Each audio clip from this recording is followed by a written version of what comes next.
Good Monday evening to you, everyone. How are you? It's good to see you, and it's good to be seen by you. I, of course, am Bill Sylvie, aka the one and only the Dungeon Delver. How are you, folks? Anyway, welcome to Monday. Ultra American, great old ones. Erudite DM clocking in from Texas. We have a strong contingent of Texas fans around these parts. And it's kind of funny because I also have a strong contingent of Australian fans around this part and New Zealand fans. There's something going on here. I'm hitting a specific demo, if you will. So make of that what you will. Hey, if you're over on X, formerly Twitter, watching this video, give me a shout out in the comments. Sometimes my Twitter folks will sit there and watch and listen, and they won't even realize that I can see them too. Hello to you. But anyway, welcome to the show, everybody. It's Monday. We had a pretty fun week last week. We're going to have a pretty fun week this week. I am sure of it. Although I'm going to be honest with you, I'm going to start things on a slightly down note. Doc Flamingo, hello. Normally, I would have slotted in something here and said, hey, here's the latest and greatest on the character generator software. Hey, Meteor Key Press, good to see you. Rob Turner, no, I understand. Thank you very much for the good luck wishes, my friend. Let me. I did not have a great weekend from a coding standpoint, and I know what you're thinking, Bill. You said you were done with it. You told us all on social media it was done. You even posted up that poll about putting a little pop of ANSI color in your code. I thought it was finished. And I thought, what better way to announce the program officially than to make a video just about it so I could stop wasting everyone's time.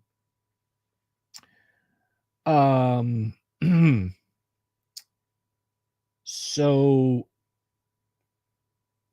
I sat down and I said, I've done like the quick generation method and everything for so many times to do examples for you guys. I'm just going to walk through a 4-die-6 drop lowest arranged to taste and create something that I haven't made before class-wise. And I got percentile strength. Lucky me. And to make a long story short, because God knows I've got more pauses than a Pinter play, every time the program does something, it refactors the percentile strength.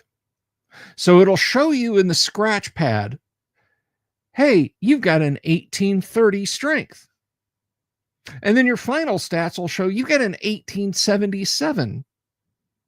It'll save that to the JSON. And then when I load that character, it'll say you've got an 1822. That one is kind of persistent. Hey, Charles Latoro. That one is kind of persistent.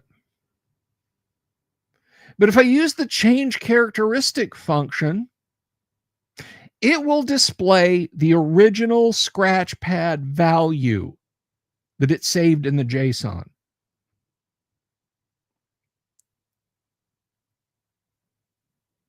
If I age the character from young to middle-aged, that is, I go from, I take a 19-year-old and I add 22 years and make them 41 years old, and that should take off 1/2 of percentile strength. It takes off half of the percentile strength that was created in the scratch character.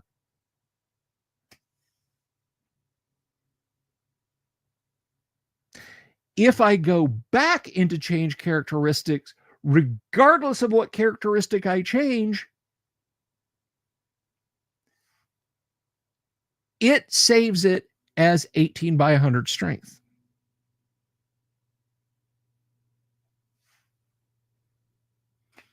It's firing the percentile generator for exceptional strength every time it does anything, and I don't know why. I spent hours Friday after Gamma World. I was up till almost 4 o'clock in the morning. Saturday evening, last night, and from about the time I got out of bed this morning trying to fix it, and I still can't.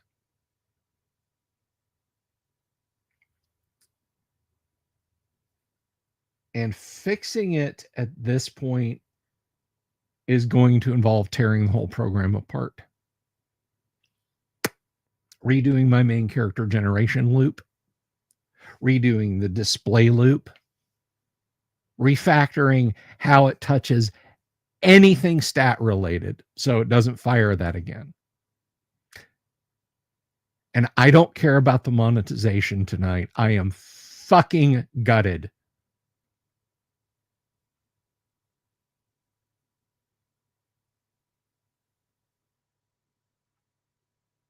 Because I wanted this to be the day when I said, it's up on itch.io, guys, go get it.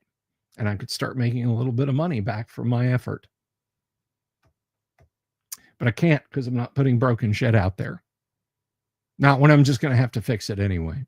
So if you're eagerly awaiting the character generator program, I don't know, maybe after the guac, because I've got that pressing down on me.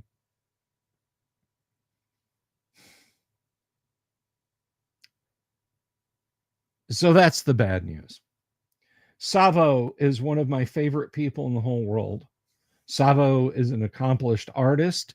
You should follow him at Feifel the Twit. I'm sorry, them.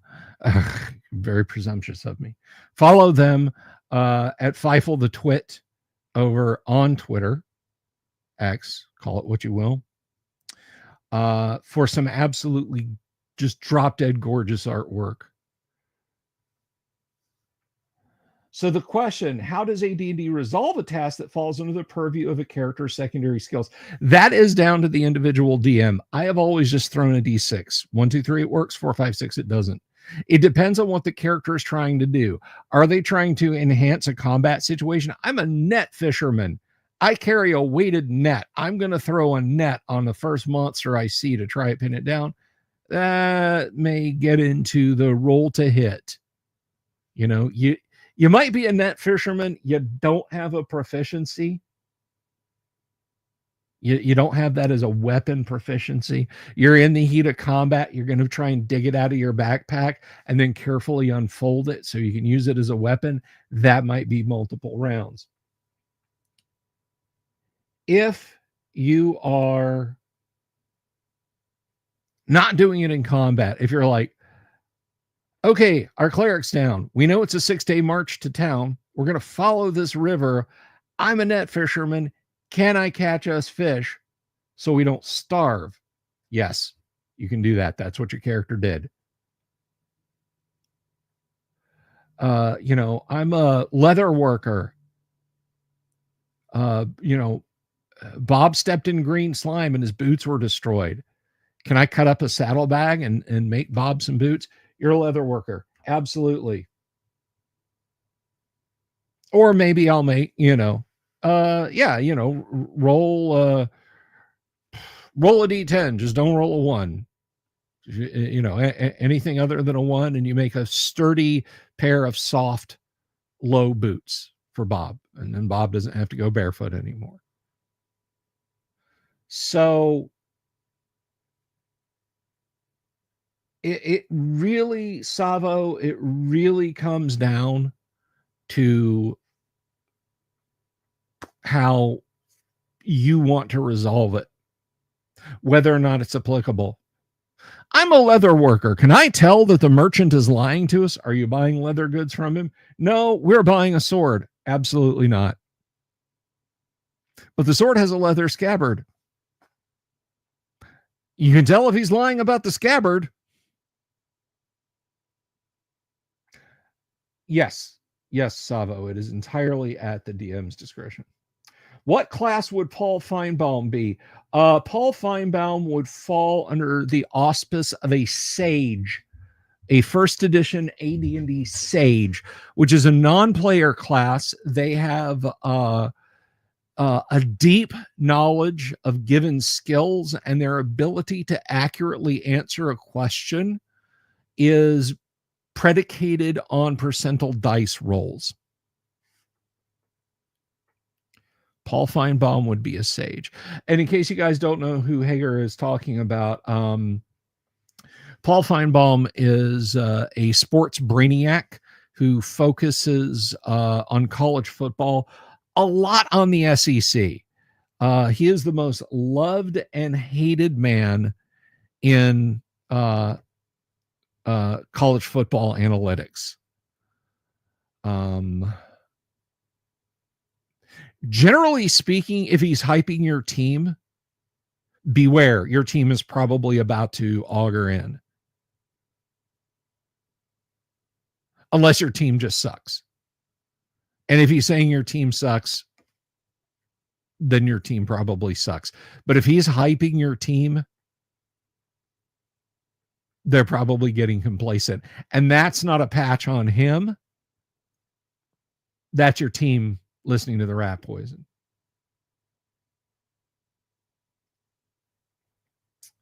What do I think the most useful secondary skill is? There is no most useful secondary skill. They're all good. You know, a lapidary, you might be able to get better prices selling those gems you got from the ogre that you slew. Well, that's very useful. The aforementioned net fisherman, you don't starve when you're on that deserted island. That outstrips that lapidary's abilities. But that net fisherman won't help you in town. The leather worker can maybe repair your armor. The herdsman might be able to help you guys catch those wild horses you just encountered. It is literally situational.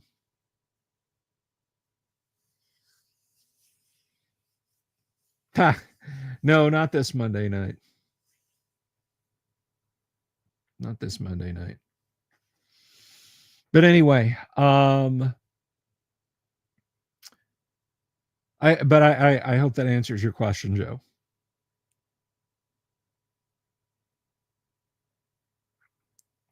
No, what's happening this Monday night is the party has gone way deep into the dungeon level of G2, and they have they've been looting the Jarl's trophy room, so they're off down in a corner that there's one way out of. And the 14 frost giants in the barracks cave just to the north have come looking at what all the noise was when they were slaying the sentries. They have 14 frost giants between them and safety. And they've already used up a bunch of spells, and they've already taken a bunch of damage from the 4 that they fought before. Tonight's going to be real interesting. I honestly hope it's not a TPK, but the dice are going to fall where the dice are going to fall.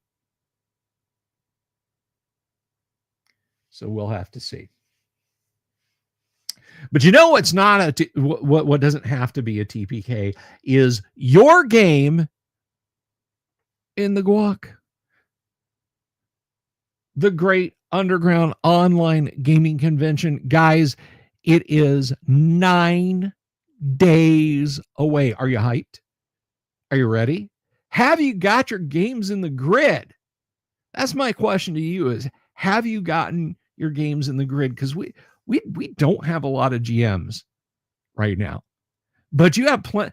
Guys, you can be putting games in like while the convention is on for all I care. Bob Schultz, good to see you again. Room Weird Gaming. Matt Sherman, good to see you. Off-Grid Gamer, hello.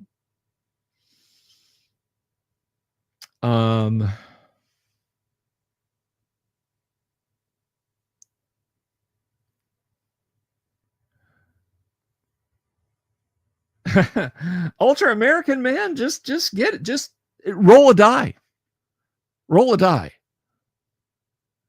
It's a 5-day con. Roll a d6. On a 1, roll again. Or rather, on a 6, roll again.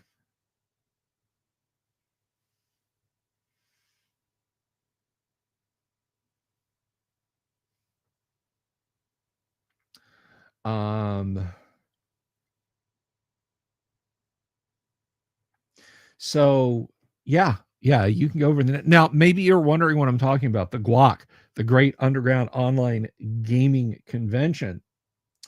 It is a convention. We hold it exclusively on Discord. So your travel charges are effectively nothing. What does it cost to participate? Nothing. The only thing you have to pay for are any snacks you want. There's no travel costs. There's no hotel room you have to pay for. There's no badge fee. There's nothing. We have got panelists booked in from Wednesday to Sunday, guys. We've got Richard Witters, Alyssa Hazel, Sky Hernstrom, just to name a few. And those panels, no, they're not just live streams with me having guests on. That is in the Discord. You can come and you can ask questions. As long as you're polite and nice to the guests, you can come in and you can ask questions. And oh no, that's fine, off grid. I get it. And it is a lot of fun. Now, how do I do this? You might ask. Well, Off Grid Gamer, I'm about to tell you. What do you do? Oh, I gotta disable streamer mode. Let's try that again. Invite people. Copy that invite. Come right over here. You want to go to this Discord channel. Sign up for this Discord channel right there. And that's it. Congratulations, you're done. You can look over in the menu that right at the top. There's an events area. You can go in there, you click on that, you scroll down through, and you find a game, and you click the little checkbox. You just find a game you want to join. If you want to run a game, let me know. All I have to do is just flip a little switch, and then you're a game master. And then you can do /create, and that pops open a little option where you type in the game and you type in the day and time you want to run it. And then you hit enter. It's done. See how easy that is? Easy to sign up to run a game. Easy peasy.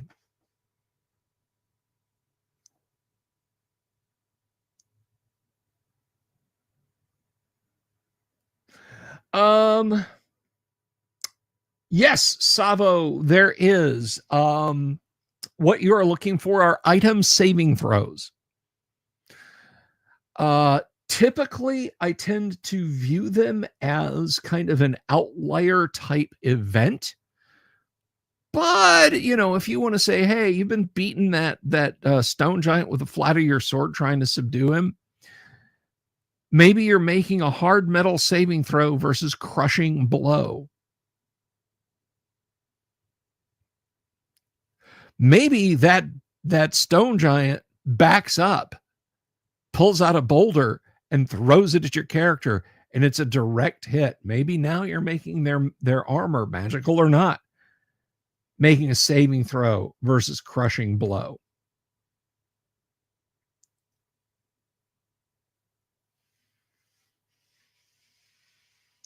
So Savo, that is what I would recommend you use. Item saving throws. They are just after people saving throws in the Dungeon Master's Guide, which I think you're going to find around page 73, 74. Right in there, right in the 70s. That's my recommendation.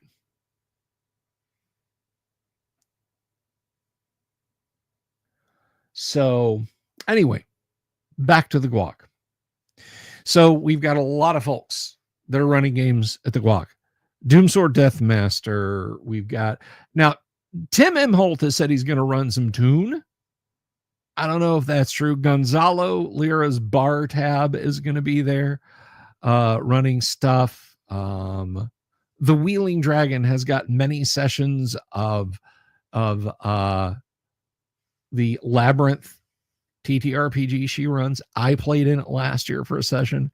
It's oodles o fun.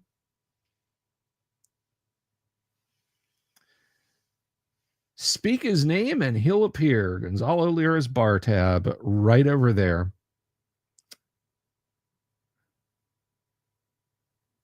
So go to the Discord, sign up for the con.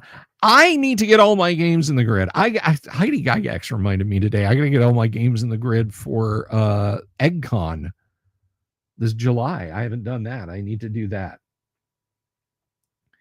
So that is my that is my plan, is to get all my games in the game grid. I have one in the game grid already, or no, I have two in the game grid. I have Space Hulk and I have Dungeon. Yes, they're board games. Yes, we can play them online through the power of technology. By use of cameras on Discord.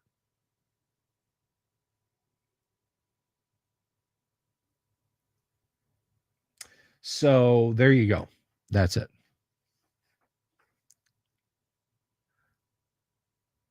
You know, I find it interesting. So you guys are talking about Westerns. This is what I find interesting about Westerns. Today, these days, when people say they're a fan of Westerns, like, oh, yeah, I love Westerns.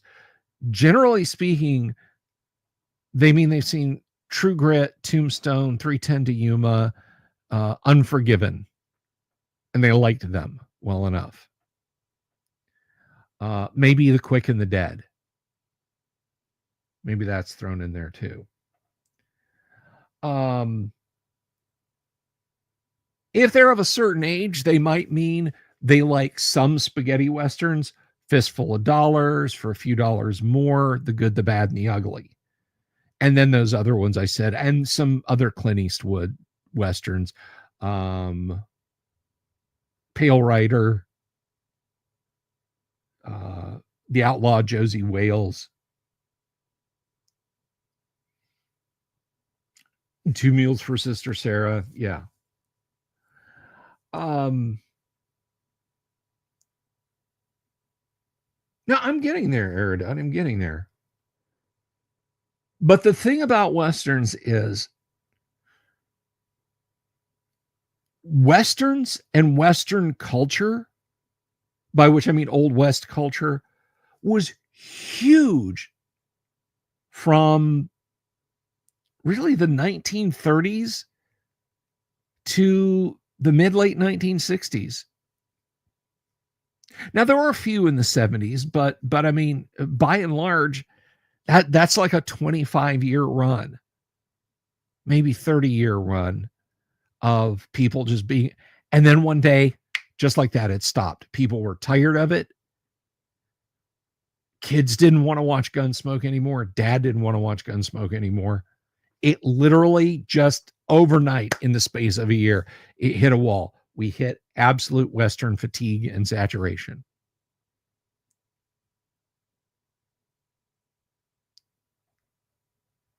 It's a damn fine one, Gonzalo. Thank you very much.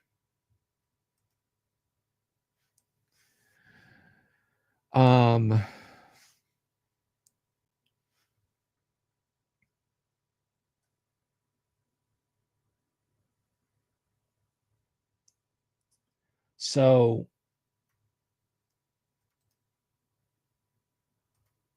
people just got tired of Westerns almost overnight.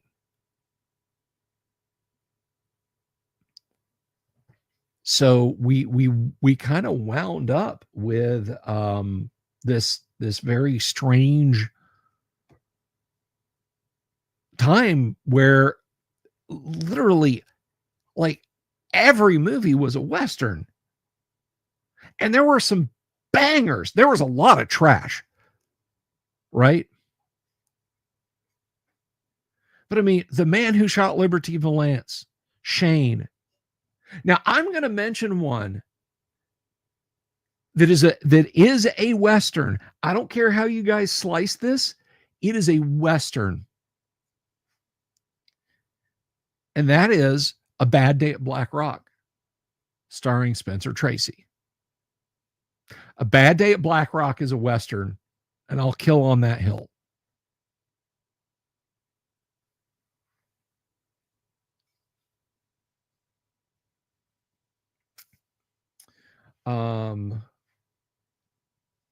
So yeah, what else? High Noon. Dear God, High Noon. Arguably one of the greatest American films ever made.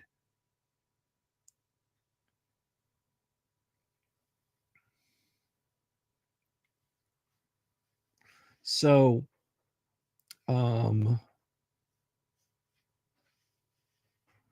but what we got, yeah, Charles, you get it. Weird West, you mean like Valley of the Gwangi? That was an interesting one. What we got when they kind of started easing them back into theaters in the 70s, and the 80s, I think they refined it. They figured out the formula, because the movies I mentioned, again, The Quick and the Dead, Tombstone, Unforgiven, The Outlaw Josie Wales, High Plains Drifter. That is a bleak, ugly movie, but I love it. I love High Plains Drifter. All the way up to True Grit in 2010. What we got in the balance were some just fantastic movies.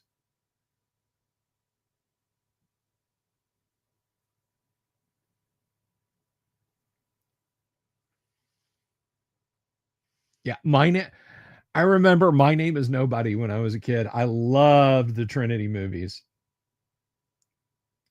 There's that I'm putting that link back up, guys, for the guac.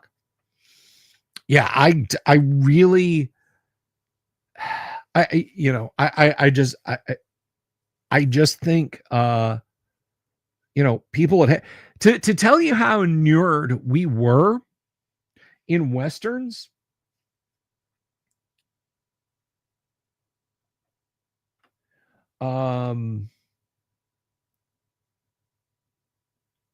No, it's not Buster, but it is a tribute by Eastwood. Open Range, Jeff, of course. But I was going somewhere with this. Oh, right. To tell you how inured we were in westerns at the time, Gene Roddenberry did not initially conceive of Star Trek as a science fiction show. He very much thought of a wagon train like show, and the more he worked on it, the more he realized he was just recreating Wagon Train. So he shifted gears and said, but in space, because thanks to the space race, space was becoming popular. But imagine, just if he had started that project just a few years prior,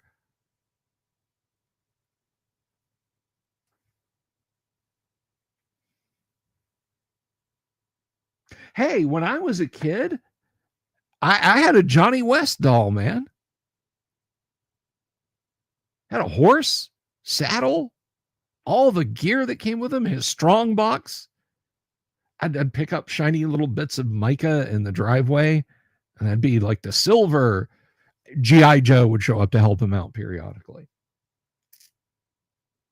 Yeah, Joe, exactly. Have gun will travel.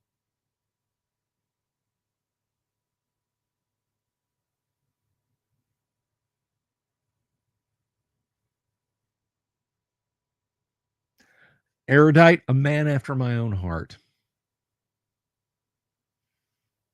I did watch some Lone Ranger as a kid. Zorro, which I think, I mean, it's more of an adventure show in general, but I think Zorro, yeah.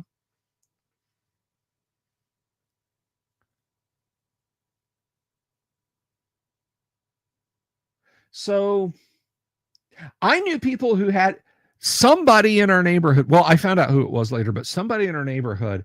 I woke up and thought I had hit the jackpot. This is just kind of the way things were in the 1970s, guys, or at least around our neck of the woods. I got up one morning and found sitting in my front yard, like just on the lawn. I don't mean out on the easement. I don't mean kind of the hinterlands between my house and a neighbor's house. Sitting out on the front yard, and the evil Knievel, the little wind up thing, you turn the handle and the cycle would take off. The cycle, Knievel, just laying there. It was Saturday morning, and I was like, manna from heaven. So I took him in. Found out real quick. Evil Knievel was like that. G.I. Joe was like this. G.I. Joe was not going to go on those cycles. Oh, yeah. Wolfman Jack. Silverado, a fantastic one.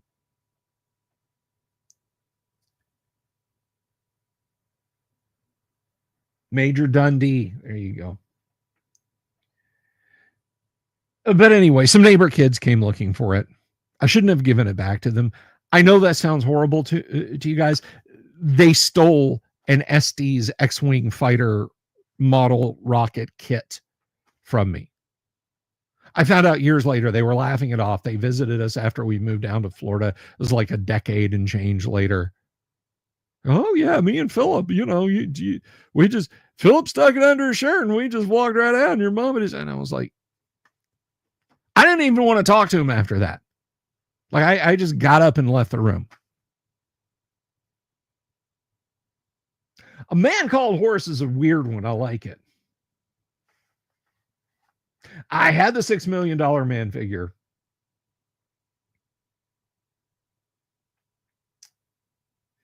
Now, what I have left from my childhood as far as toys go, and occasionally, rarely you guys have seen them, is up there on the top shelf. I've got all my Star Wars toys still. Ooh, Jeremiah Johnson. That's a good one. Hey, guys. Okay. My sister and I wore the grooves off of the soundtrack to Paint Your Wagon. If that came on TV, that was that was a family event night.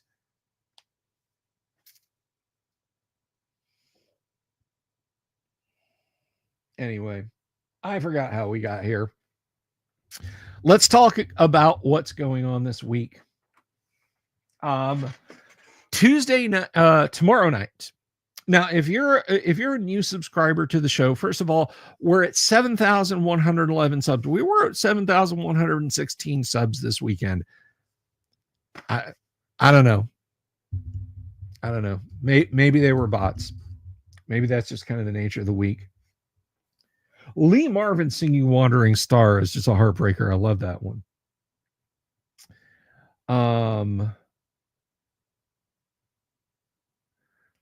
Tomorrow night we're going to play first edition AD&D. We have got a really great group of players.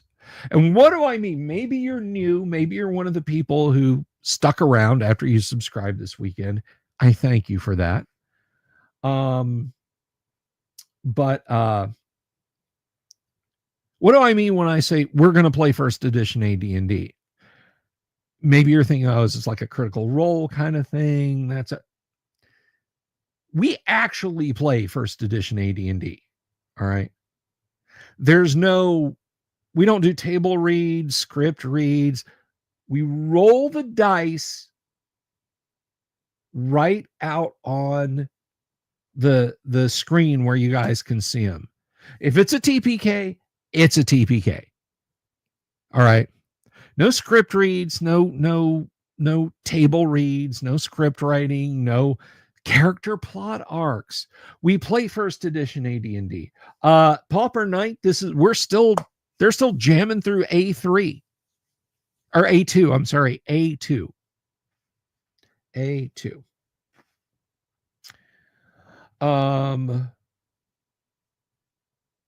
Are we living in a post-toy era? You had no toy nostalgia at all. It may be, Savo.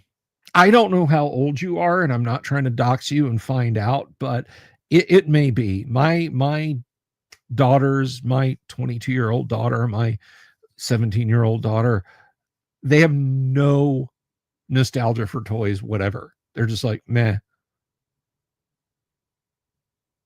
Stuffed animals. They love their stuffed animals from their childhood. They're My Little Ponies and so on. Hey, TXG, good to see you. Yes, Robert, 2 taken out. That sounds great, Buster TN. I'm happy for you.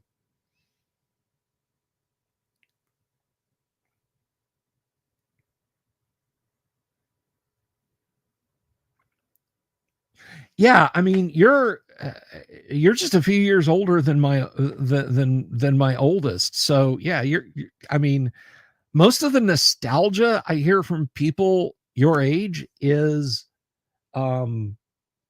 nostalgia for video games.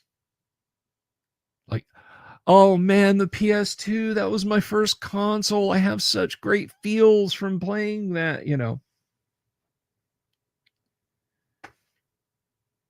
My dad got me a die-cast Shogun Warrior like this tall. I think he was called Raiden or Raider or something like that.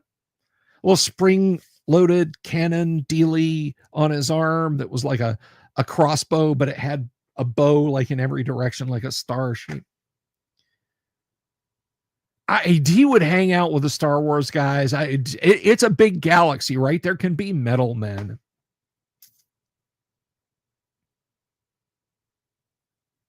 All kinds of stuff, Rory. We were talking about Westerns a minute ago.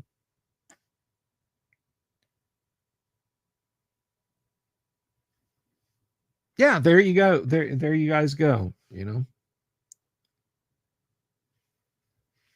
But yeah, I stupidly let that go to Goodwill.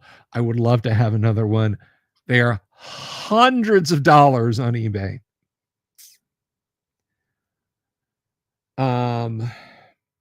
Anyway, I was getting far afield because I'm talking about what we're doing. So Tuesday night, first edition AD&D. Wednesday night, if Kyle can't make it, we're going to talk more about the guac. I am going to hit you guys over the head with a guac in the going in and the coming out. Savo, are you coming to the guac? Can I get you at a table for a game? Pretty please?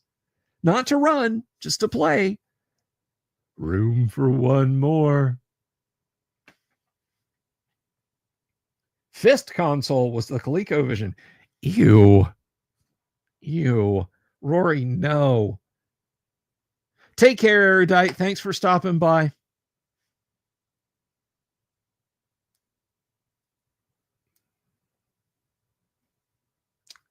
Ah, yes, Buster TN. The TV games. All they used was a little bit of TTL logic. There was no software, there was no programming. It was literally just, hey, push voltage through these resistors to do this on the TV screen. Change these voltages to change the numbers.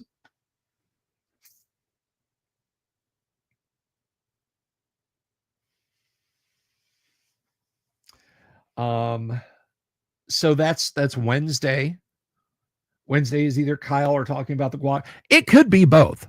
We could I could end up browbeating him and talking about the guac. Thursday, we're gonna get back into we're gonna get back into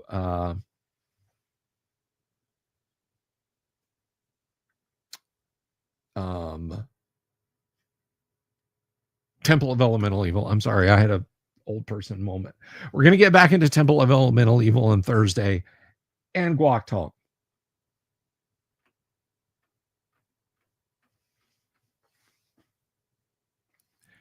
Too bad, Sabo. It wasn't a request. No, I understand. I understand. It's cool.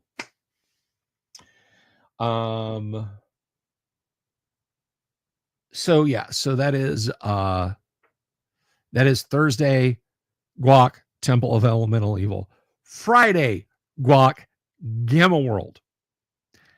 That will be potentially the last gameplay session until after the Guac.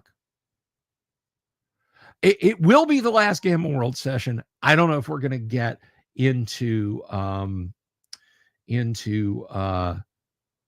AD&D on Tuesday night. I'm kind of leaning towards yeah, but we'll have to see. But that is the schedule for the rest of the week. Rory, we talked RuneWord, hang on a second. Because I saw Rory's before I saw yours. I'm sorry. I did a deep dive on Village of Hamlet just yoinks ago. So I didn't want to rehash it. I said I would never do a rehash of or a deep dive rather on Temple of Elemental Evil, and here I am.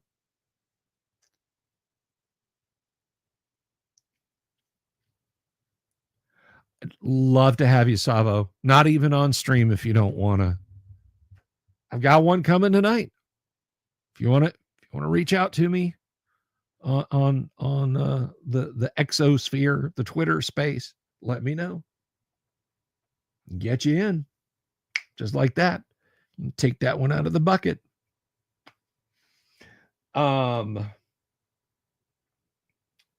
So yes, prior, Rory, but not immediately prior. Few moons back, a couple of years ago. That's the way you do it, Buster. That's kind of what I got going on here. So yeah, we're touching on some of the nuances and the design. We're going to get into the temple levels and look at what they are and some of the interesting gotchas that are in that's in that module. Now RuneWord asks, will I be streaming the Gaming Con as well? No, I will not. If you want to listen into a specific game, because remember, nobody's coming to my house. I'm not putting up cameras or anything. If you want to listen into or watch a specific game, including mine, just ask me. All I ask is that you respect the. What is going on with my voice all of a sudden? All I ask is that you respect the game master's wishes and don't be a Greek chorus if they don't want it. If they're running a module that don't be like, oh yeah, there's a pit trap up ahead. You guys are going to want it. Don't do that.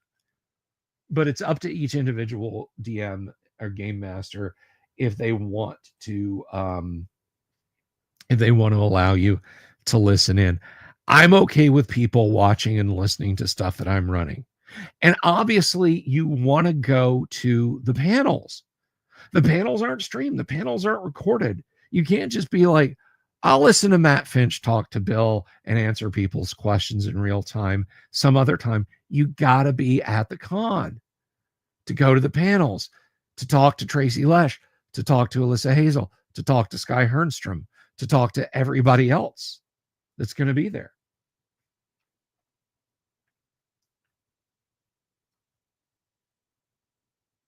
I mean, if you see a game that looks interesting, RuneWord, ask.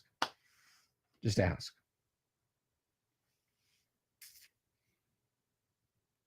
So I'm really excited about the Guac. You know what I'm gonna do? I'm gonna do this every excellent Ultra American. That's wonderful. I'm gonna show you guys how to guac. Let's go to the guac.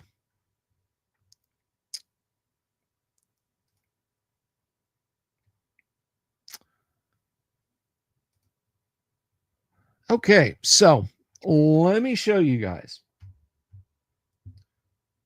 present, share screen, window, bump, bump. All right. Now, that URL up on screen, grab that, type it, do a screenshot, and join me over here.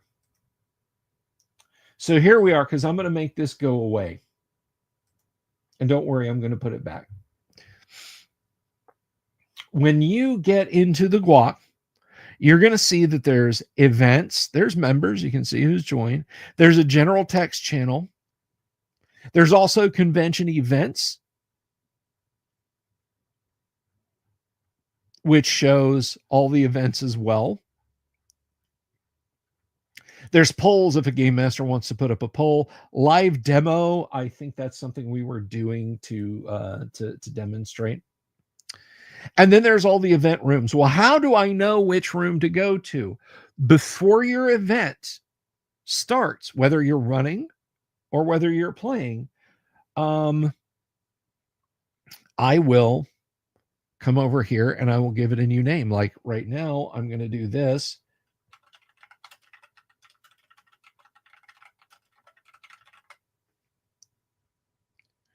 So we're going to save changes.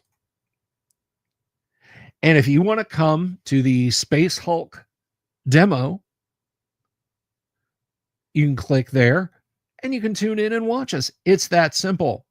Now, I'm going to edit that again and put it back to. So when you're a game master, I will come in and before your game, I will assign you a room. I will put your game's title up here. There is no particular one room that's better than the other. If you need a text area in your game, you can click open chat and that will open a private chat. Don't try and do it all in general. You'll just make a confusing mess. You want to go in there and you want to click the word bubble to open chat. But let's talk about getting a game set up. Let's say you're a game master. You're a game master. So you do /create. You do this. Title, artist, art.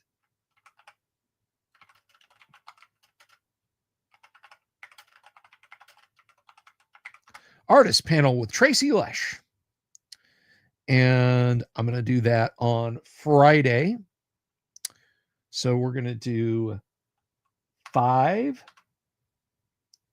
I got to look over here on the calendar. Let's see. Wednesday's the 21st. Thursday is the 22nd.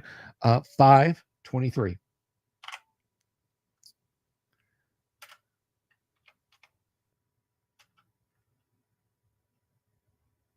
And we're going to do 8 p.m. Eastern. There we go. Artist panel with Tracy Lesh is now scheduled. You guys can sign up for that. You saw how easy that was to do? /create. Done. That's it. Game title, date and time. The one thing that's not automated, that has been automated in systems before, and I will beg of you guys to please adhere to this, are 4-hour time blocks starting at noon on Wednesday. If you're running a game in the evening on Wednesday, start it at 4 p.m. or 8 p.m. And now, I can add rooms. If you go past that, that's fine. I'm not going to come in and just like take over your channel and say, everyone has to leave. All right, this is not an event hall. I can't kick you out. I won't kick you out. And guys, it is open 24/5. If you are one of my fans, if you're a con attendee from somewhere elsewhere in the world and you're like, I would just like to do this for people elsewhere in the world who can be awake at this time, Can I do it at what would be 3 a.m. to 7 a.m. your time? Absolutely. Get in there. There's no security going to kick you out and lock the building up.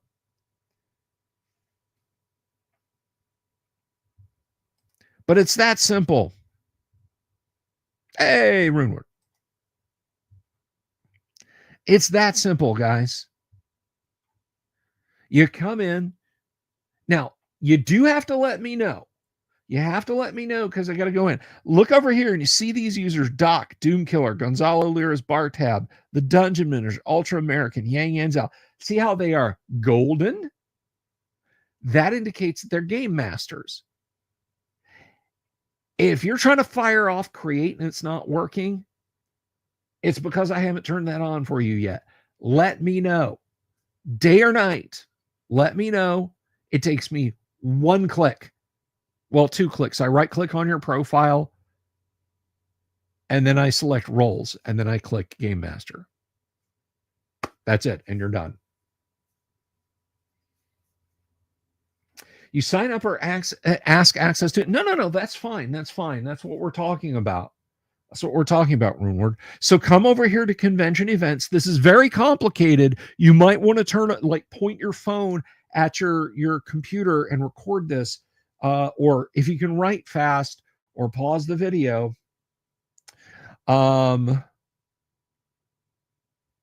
Click on a convention events and click the green checkbox. I know. That is such an info dump. I just made you drink from the fire hose. I'll give you a minute to absorb all of that, and then I'm going to go through it again. You click on convention events, and you click on the checkbox. If you're interested but not sure,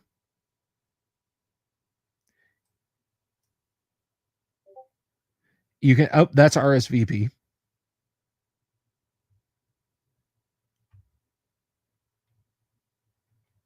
And you will get a message in Discord from Sesh, by the way, letting you know that you RSVP'd. Thank you, Sesh.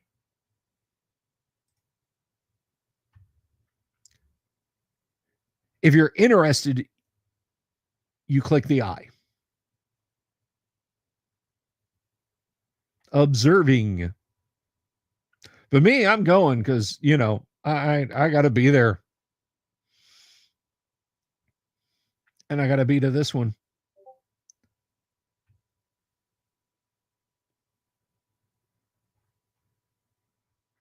It's that easy, guys. It's that easy.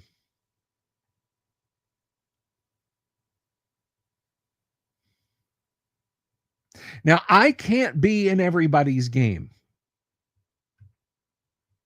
I can't. I wish I could, but I can't. But it's that simple.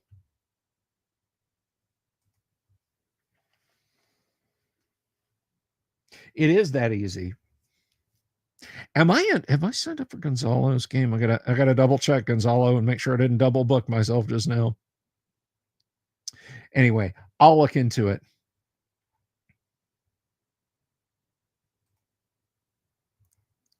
But yeah, guys, just come in and join and play. Dungeon the board game, that's right. I'll keep track of everything for potential players.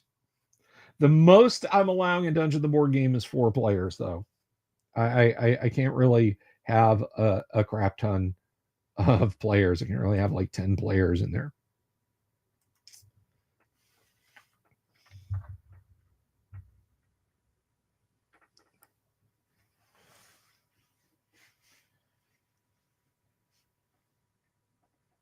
So there you go, guys.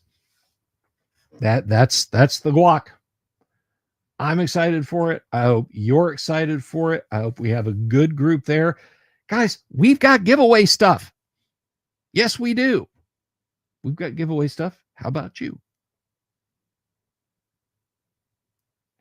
So stop on by the Discord, sign up, join a game, and it'll be awesome. It'll be awesome. And if you don't want to, if you want to run a game but not join, do that too. View the panels, ask questions. Gonzalo's giving away TPKs. I can't wait to collect mine. Yeah, I got to go do that, Wizard. I got to go do that in a minute. All right. Listen, I'm going to get on out of here, guys. I've had a lot of fun talking to y'all tonight. Again, I wish I had better stuff to report about the character generator, but I don't. Maybe I'll get it fixed tomorrow. Maybe I'll just be hit by a bolt of inspiration and be like, aha! I should have put a greater than instead of a less than equals to there. It's not going to be that simple. It's just going to get pushed off, and I hate that. Months of work to get it to 90%, and now it's been 2 months of getting the last 10%, and the last 1% has taken 2 weeks. Well, a week. So I'm going to jet on out of here, guys. Thank you all for being here again. I will see you tomorrow night. We're going to play some first edition AD&D. Let me ask you, if you haven't already, click the subscribe button and the bell icon for notifications. Once I set up a voice channel for an event,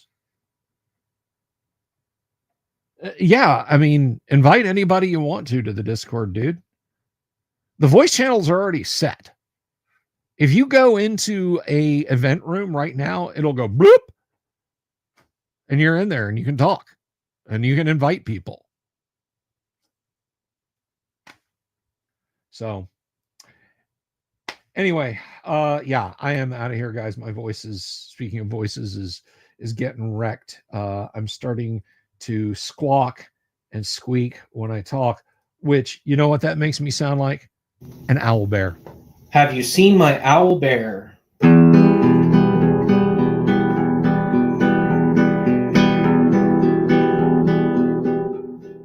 Here's to all the weirdos everywhere, in the woods and in the air. Have you seen my owl bear?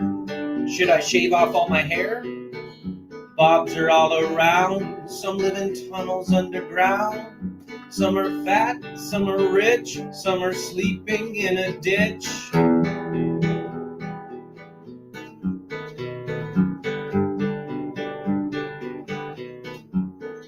Can you ride a crooked horse without a saddle, way off course? Naked as a toad, all the way to Smoky Joe's. Have you seen the little creep driving fast in his little green Jeep? He smells like fish and brandy, but his rotten teeth look dandy. Take me to the show, I don't care if fast or slow. From action flicks to dancing dicks, just take me to the show.